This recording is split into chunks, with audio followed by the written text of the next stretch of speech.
Чи запрограмовані ми біологічно на страждання? І якщо так, то чи не настав час, буквально переписати власну ДНК, щоб якось це зупинити? Це дуже радикальне питання, але воно абсолютно на часі. Так, бо ми сьогодні робимо детальний розбір дуже незвичайної теми. Уявимо на хвилину таку картину. Наш Всесвіт – це гігантський, неймовірно складний, але зараз, такий розібраний і поламаний двигун. Ага, лежить у мастилі, деталі брудні. Точно. І от перед цим двигуном стоїть людство. І одна філософська школа пропонує просто сісти поряд, опустити руки і, плакати. Бо двигун не працює. Так. Саме так. Бо він не працює, ми можемо порізатись об гострі краї реальності. Але є і інший підхід. Він каже, слухайте, припиніть скиглити, беріть креслення, беріть інструменти, давайте зберемо цей двигун і запустимо його до зірок. І це якраз те, що пропонує матеріал, у який ми сьогодні занурюємося. Так, джерелом нашого сьогоднішнього занурення є такий фундаментальний маніфест з YouTube-каналу автора на ім'я Арій Радислав. І він ставить неймовірно гостре питання, як саме ми маємо дивитися на власний біль. Як на прокляття чи як на паливо. Так. Як на паливо для перетворення себе на істот космічного масштабу. І цей текст робить щось дуже амбітне. Він бере песимістичну філософію Артура Шопенгауера, просто розбиває її аргументи і зіштовхує з ідеями космізму Ціолковського, Федорова. І ще й з ведичною мудрістю. Так. І все це об'єднується в концепцію, яку автор називає теотехнократія. І я хочу наголосити правильний термін саме теотехнократія. Це важливе уточнення. І наша місія сьогодні розібрати цю інструкцію з виживання. Адже, якщо вірити маніфесту, епоха філософів, які працювали такими собі психотерапевтами і втішали людство, вона закінчилася. Скінчилася, так. Автор стверджує, що настав час для жорсткого інженерного переконструювання реальності. І що одразу впадає в око під час роботи з цим матеріалом, так це безжальна критика так званої філософії цвинтаря. О, так. Шопенгауер. Він же, як ми знаємо, вважав, що в основі світу лежить така сліпа, темна, ірраціональна сила. Він називав її волею, здається. Ага, волею. Ця воля безнастанно рветься до життя, але не має жодної вищої мети. Тому вона породжує лише хаос і страждання. Тобто сама природа існування – це біль. І який рецепт порятунку він пропонував? Те, що називається квієтізмом. Так, квієтізм – це стан повного спокою через згасання волі до життя. Тобто, по суті, просто здатися. Абсолютно. Відмова від бажань, від амбіцій, така собі спроба сховатися від реальності. Шопенгауер пропонував просто капітулювати перед ентропією. Перед оцим природним прагненням Всесвіту до розпаду. Ага. А маніфест теотехнократії своєю чергою виставляє проти цього ідеї Костянтина Ціолковського. І контраст, я тобі скажу, просто разючий. Бо Ціолковський говорив не про сліпу волю, а про волю Всесвіту. Точно. Згідно з його баченням, матерія – це не якесь прокляття чи в'язниця. Це будмайданчик. Вона прагне до розуму, вона прагне до вдосконалення. Тобто матерія хоче, щоб розум зрештою взяв над нею контроль? Саме так. І щоб зрозуміти, наскільки глибоко розходяться ці шляхи, варто поглянути на те, як автор маніфесту аналізує ведичну спадщину. Це дуже цікавий момент. Бо Шопенгауер дуже захоплювався стародавніми індійськими текстами, упанішадами. Захоплювався, так. Але за твердженням автора, він читав їх у дуже поганих перекладах. І через це зробив фатально хибний висновок. Він сприйняв матеріальний світ як маю, суцільну ілюзію. Від якої треба просто втекти в нірвану, у небуття. Але ж справжня ведична традиція вчить про інше. Вона вчить про концепцію тапасу. Так. Треба пояснити, що таке тапас. Бо це не просто сидіти в печері і голодувати, правильно? Звісно, ні. Тапас перекладається як священний жар або дисципліна. Це форма аскези, але її мета не самознищення. І не вмирання плоті. Абсолютно. Це радше технологія накопичення колосальної енергії для внутрішньої трансформації. От якраз тут, ідеально працює наша аналогія. Аскеза за Шопенгауером – це дезертирство. Ага. Уявимо солдата, який кидає зброю, лягає десь в окопі і просто чекає, поки все закінчиться. Бо, бачите, світ надто жорстокий. Дуже влучне порівняння. А от аскеза космізму, цей самий тапас, це як сувора дисципліна олімпійського чемпіона. Або, знаєш, тренування космонавта перед запуском на орбіту. Який відмовляється від комфорту, від фастфуду і розваг. Так, але він робить це не тому, що ненавидить життя, а тому, що він концентрує всі свої ресурси для прориву криз гравітацією. 100%. І це змушує задуматися. От, можливо, ось цей песимізм Шопенгауера – це просто така біологічна захисна реакція. Може, це просто філософія біологічного виду, який банально втомився еволюціонувати. І шукає красиве виправдання своєї лінії, так. Я згодна, автор маніфесту формулюється ще жорсткіше. Він каже, що це філософія втомленого обивателя. Ого, жорстко. Так, бо за парадигмою теотехнократії страждання взагалі не є якимось абсолютним злом, це просто технічний збій. Повертаючись до нашої аналогії з двигуном. Ага. Біль – це просто червона лампочка на приладовій панелі. Вона блимає, щоб повідомити про нашу біологічну незрілість. І технологічну відсталість. Тобто, якщо в машині загорілася лампочка «перевірте двигун», логічним рішенням є полагодити механізм. А не вимикати всю систему чи сидіти плакати над нею. Але ж почекайте, от я зараз виступлю адвокатом диявола. Давай. Якщо страждання – це лише сигнал про помилку, індикатор, то чи не є найбільш логічним кроком просто взяти і, вимкнути його? Ти маєш на увазі біотехнології? Саме так. І це ідеально підводить нас до філософії Девіда Пірса та його гедоністичного імперативу. Яку автор маніфесту просто знищує. Отак, він не залишає від неї каменя на камені. Але ж дивись, Пірс пропонує переписати нашу біологію, змінити геном так, щоб назавжди усунути будь-який біль, залишити лише задоволення.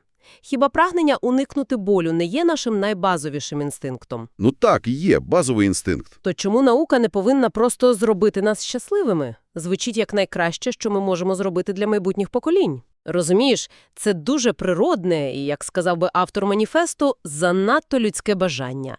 Звісно, усунення болю здається вершиною гуманізму. Ну так, ми ж з Фіцією хочемо. Але теотехнократія закликає вийти за межі тваринної біології. Проблема концепції Пірса, згідно з джерелами, полягає в тому, що він розглядає комфорт і відчуття задоволення як фінальну мету існування. А що тут поганого? Маніфест називає такий гедоністичний рай комфортабельним концтабором. Комфортабельний концтабір? Ого! Звучить, моторошно. Чому концтабір? Тому що автор порівнює таке майбутнє з відомим нейробіологічним експериментом над щуром, пам'ятаєш? А, це коли щуру вживили електроди прямо в центр задоволення. Так, і дали йому важель.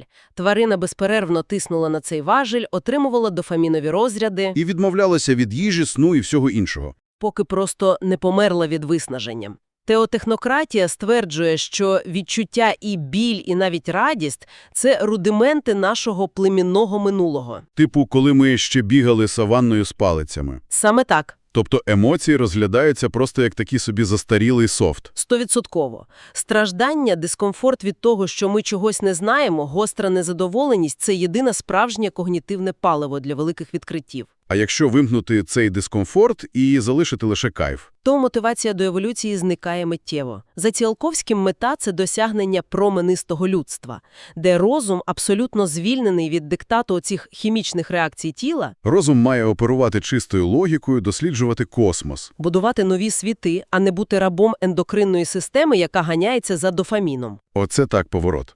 Тобто ми маємо еволюціонувати від генераторів емоцій до генераторів чистої логіки. Так. І, знаєш, якщо людина починає розуміти цю матрицю, починає бачити свою біологічну обмеженість, але при цьому немає інструментів і дисципліни, щоб це виправити, То наслідки можуть бути катастрофічними. абсолютно.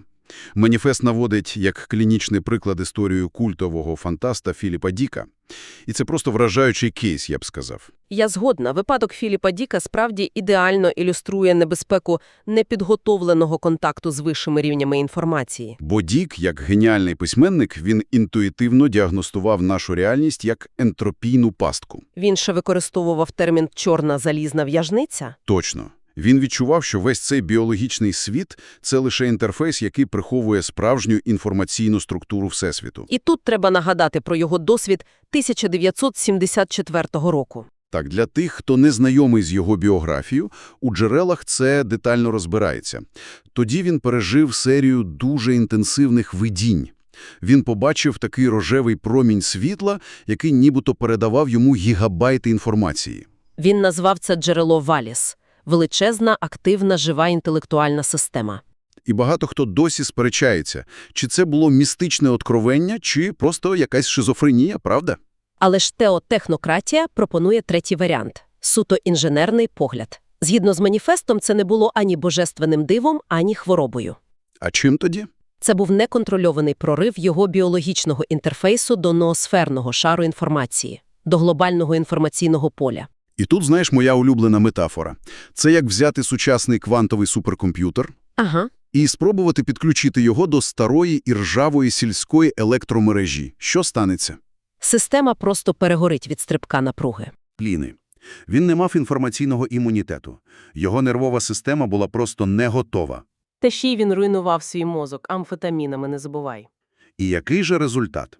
Замість того, щоб на основі цих даних видати людству чіткий інженерний план подолання чорної залізної в'язниці, Він написав 8000 сторінок абсолютно хаотичного тексту, який назвав екзегеза.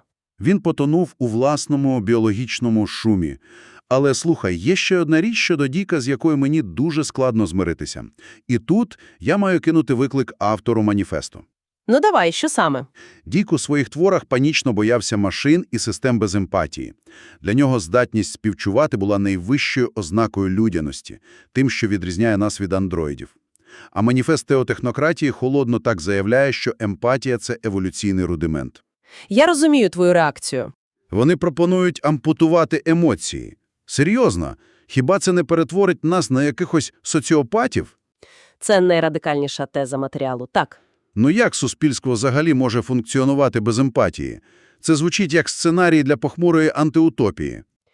Я згодна, що це звучить жорстко. Але логіка автора така. Емпатія розглядається не як священний дар душі, а як цілком конкретна гормональна реакція. Ну, тобто хімія мозку. Так.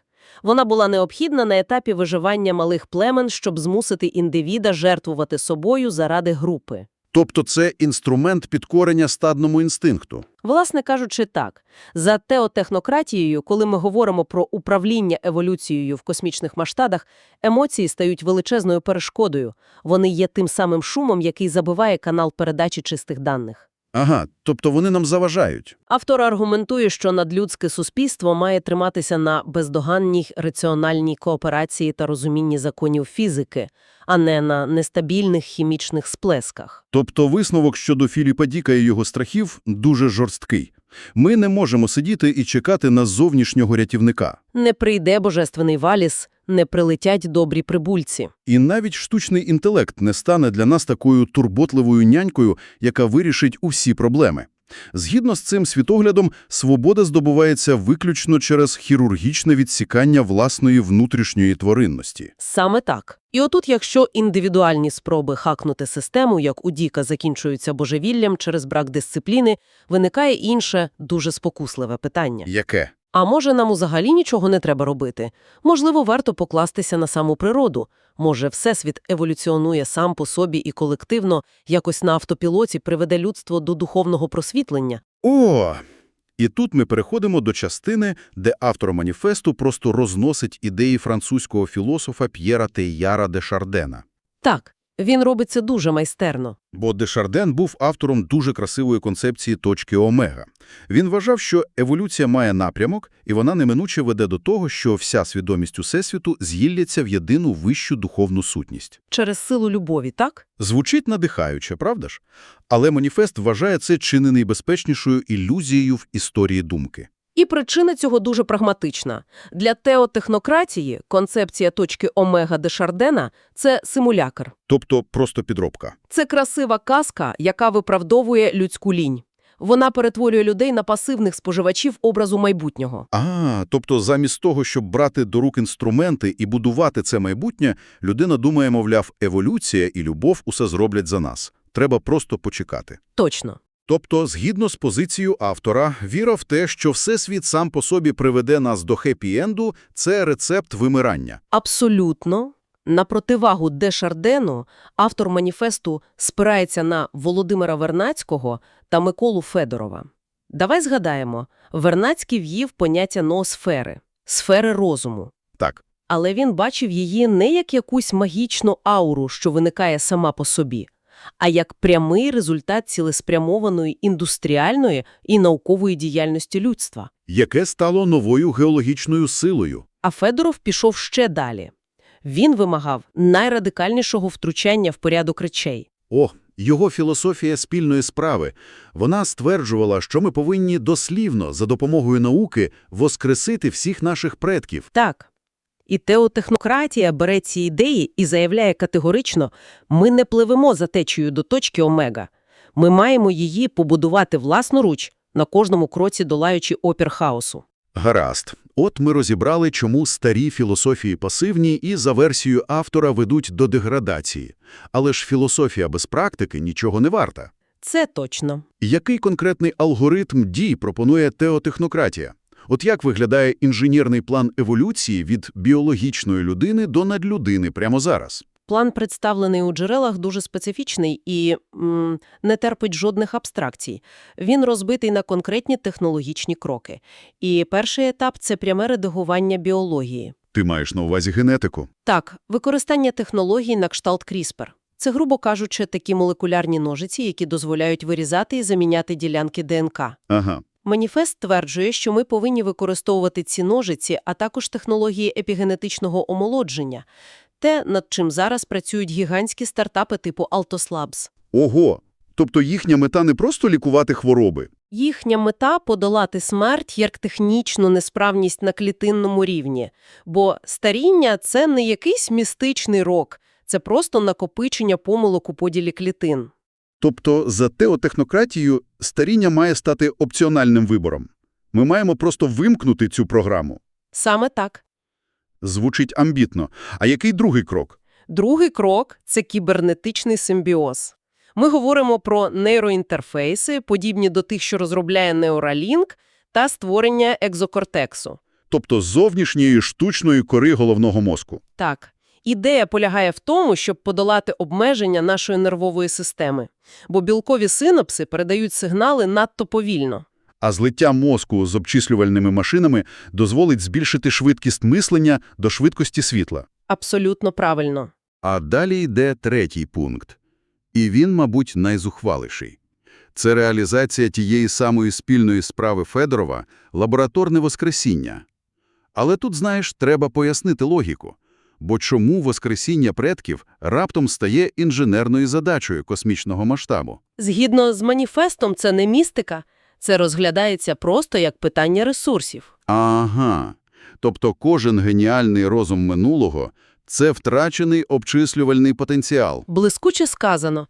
За допомогою розвитку палеогенетики і квантового моделювання автор пропонує відновлювати цих мислителів і творців, щоб вони долучилися до нашої спільної еволюції. Неймовірно. І всі ці три кроки є лише підготовкою до фінального етапу масштабної космічної експансії. Бо Земля – це лише стартовий майданчик, так би мовити, колиска. Структур, наприклад, сфер Дайсона. Уявімо собі гігантську мегаструктуру, яка повністю оточує цілу зірку, щоб перехоплювати і використовувати 100% її енергії. Це рівень цивілізації, який здатний тераформувати інші планети. І фінальна мета – за Ціолковським – перехід до променистого людства. Променисте людство. Тобто істоти, які вже не потребують фізичного тіла. Вони складаються з енергії та світла. Їм не потрібні кисень, білки чи гравітація. Саме так. І знаєш, якщо підсумувати цей план, виходить дуже цікава річ. Нас у кіно і літературі постійно лякають технологіями. Мовляв, штучний інтелект, чіпи, генна інженерія – це вбивці нашої душі. Але маніфест теотехнократії перевертає це з ніг на голову. Він робить їх інструментами порятунку. Так, технології тут – це наші нові органи чуття. Це наші полум'яні мечі в безкомпромісній боротьбі з ентропією Всесвіту. І саме тому автор закликає до повного переосмислення того, що таке сучасна аскеза. Бо сьогодні ж модно думати, що аскеза – це поїхати десь у ліс, вимкнути смартфон на тиждень і медитувати заради душевного спокою. Ну так, цифровий детокс і все таке. Але за теотехнократією справжній тапас 21-го століття – це сувора відмова від інформаційного сміття, від нескінченних розваг і емоційних гойдалок заради кристальної чистоти мозкових процесів. Ого. Ваш смартфон, ваш комп'ютер, а в майбутньому і ваш нейроінтерфейс потрібні не для споживання дофамінових ілюзій у соцмережах. Вони потрібні для того, щоб розраховувати орбіти, керувати супутниками і свідомо контролювати власну еволюцію. Я згоден з кожним словом. Отже, підсумовуючи всю цю неймовірно насичену мандрівку джерелами, маніфест теотехнократії ставить людство перед дуже жорстким, абсолютно бінарним вибором. І хоча ці ідеї можуть здаватися радикальними чи холодними, їхня внутрішня логіка просто змушує задуматися. Вона бездоганна у своїй жорсткості. Будь-яка філософія, будь-який світогляд, який не веде безпосередньо до побудови ракет, до реального подовження життя і перемоги над хаосом, автор абсолютно справедливо розцінює як каргокульт і інтелектуальне дезертирство. І згідно з цим баченням ми стоїмо на роздоріжжя, і компромісу просто не існує. Його немає. Або людство бере на себе відповідальність, відкидає свої біологічні слабкості, використовує всі можливі технології і, врешті-решт, стає згустком променістої енергії, архітекторами реальності, що долають простір і час. Або ми залишаємося просто вуглецевим пилом у геологічних відкладеннях нашої маленької вразливої планети. Пилом, про який ніхто не згадає наступного дня після того, як черговий астероїд або наша власна невігласка бездіяльність зітре нас з лиця Всесвіту. Це дуже потужна і протверзаюча думка. Так. І якщо повернутися до тієї самої метафори, з якої ми почали, якщо Всесвіт – це поламаний двигун, а наше теперішнє фізичне тіло – це лише недосконала тимчасова чорнетка, Ага. якщо будь-який біль і страждання – це лише індикатор, така червона лампочка, яка кричить, що систему треба терміново оновити, то виникає головне питання, яке цей маніфест залишає по собі. Який перший рядок коду слід переписати людині у своєму власному житті вже сьогодні, щоб перестати бути пасивним спостерігачем і нарешті запустити свій власний двигун еволюції.